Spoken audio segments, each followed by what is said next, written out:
এই গরমে সেক্স করা মানে কাবি খুশি কাবি ঘাম। আগে আমি কত ভালো ছিলাম, আগে আমি মাসে 2-1 বার মিস্টেক করতাম, কিন্তু এখন ইনস্টাগ্রামে রিল এসে প্রত্যেকদিন হচ্ছে আমার।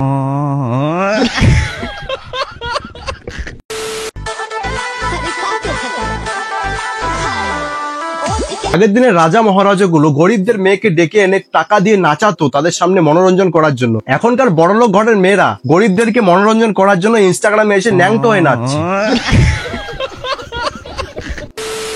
ইউটিউব থেকে ঘুরতে ঘুরতে চলে আসলাম ইনস্টাগ্রামের রিলে। এখানে এসে বুঝতে পারছি না এটা ইনস্টাগ্রামের রিল নাকি কোনো পর্ন ওয়েবসাইটের বিল।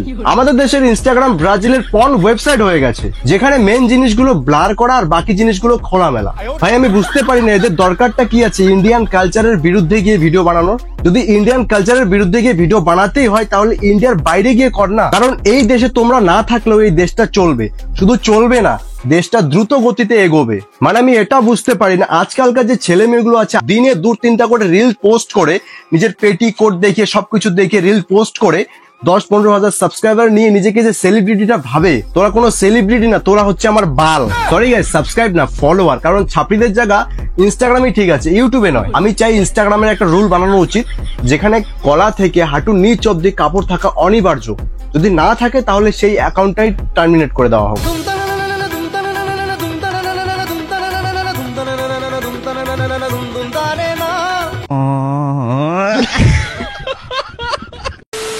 কারণ এটা হচ্ছে আমাদের ইন্ডিয়ান কালচারের বিপক্ষে আর আমাদের সনাতন ধর্মেরও বিপক্ষে। আগের দিনের কথা এবং যদি এখনকার দিনের কথা তুমি যদি ভাবো তাহলে দিন রাতের পার্থক্য খুঁজে পাবে। আগের দিনের রাজা মহারাজা গুলো গরিবদের মেয়েকে ডেকে এনে টাকা দিয়ে নাচাতো তাদের সামনে মনোরঞ্জন করার জন্য। এখনকার বড়লোক ঘরের মেয়েরা গরিবদেরকে মনোরঞ্জন করার জন্য ইনস্টাগ্রামে এসে ন্যাংটো হয়ে নাচছে।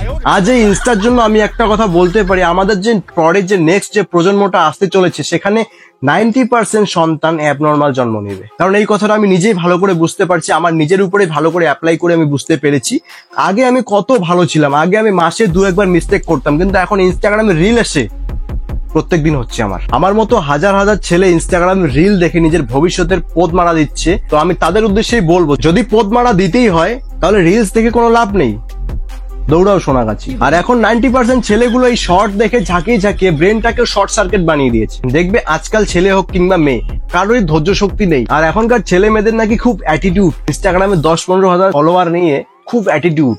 বলছি তোদের অ্যাটিটিউড না, তোদের পদে গুজে রাখ। কেউ কেউ আবার বায়োতে কিংবা অ্যাবাউটে লেখে মাই লাইফ মাই রুলস। বলছি তোদের রুলস এবং তোদের অ্যাটিটিউড তোদের পদে গুজে রাখ। আমি গ্যারান্টি দিয়ে বলতে পারি 99% ছেলে হোক কিংবা মেয়ে এই তাদের যে অ্যাটিটিউডটা আছে এই অ্যাটিটিউডটা ধরে রাখতে পারে না। কারণ আমি 99% গ্যারান্টি দিয়ে বলতে পারি এই যে যারা এগুলো স্ট্যাটাস দেয় বা বায়োতে লাগায় বা অ্যাবাউটে লাগায় তারা হচ্ছে 99% ছেলে হোক কিংবা মেয়ে, তারা হচ্ছে বাপের হোটেলে খায়। বলছি ভাইটি কিংবা বোনটি যেদিনকার লোকের বাড়িতে গিয়ে তোমাদের কাজ করতে হবে সেদিনকা বুঝবে তোমাদের এই অ্যাটিটিউড বা তোমাদের এই রুলস এর কোনো ভালো দাম ছিল না, 5 পয়সাও দাম ছিল না। তাই বলছি কি ইনস্টাগ্রামে পোদ না নাচিয়ে পড়াশুনো করো।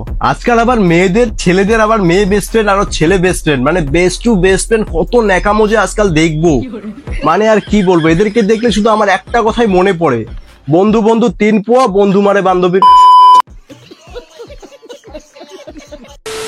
তো গাইস আজকে ভিডিওটা খুব সিরিয়াস মাইন্ডে বললাম, সিরিয়াসলি কথাগুলো বললাম। এই ইনস্টাগ্রাম দেখে দেখে না আমার যে ব্রেনটা আছে এটাও শর্ট সার্কিট হয়ে গেছে প্রায়। মানে কি বলবো গাইস, মানে কিছু বলার নেই। আগে মানে মাসে 1-2 বার ক্রোম ব্রাউজারে ঢুকতাম যখন আর কি খুব মনে পড়তো, যখন মিস করতাম ডেনিয়াস মিয়া খালিফা সবাইকে যখন মিস করতাম তখন একটু দেখতে ঢুকতাম। কিন্তু এখন ইনস্টাগ্রামে দেখতে পাওয়া যায় ওদেরকে, ওদের থেকে আরো বেটার দেখা হচ্ছে নতুন কোনো ভিডিওর সাথে। ততক্ষণের জন্য ভালো থাকো, সুস্থ থাকো, আর এরকম ভিডিও দেখতে চাইলে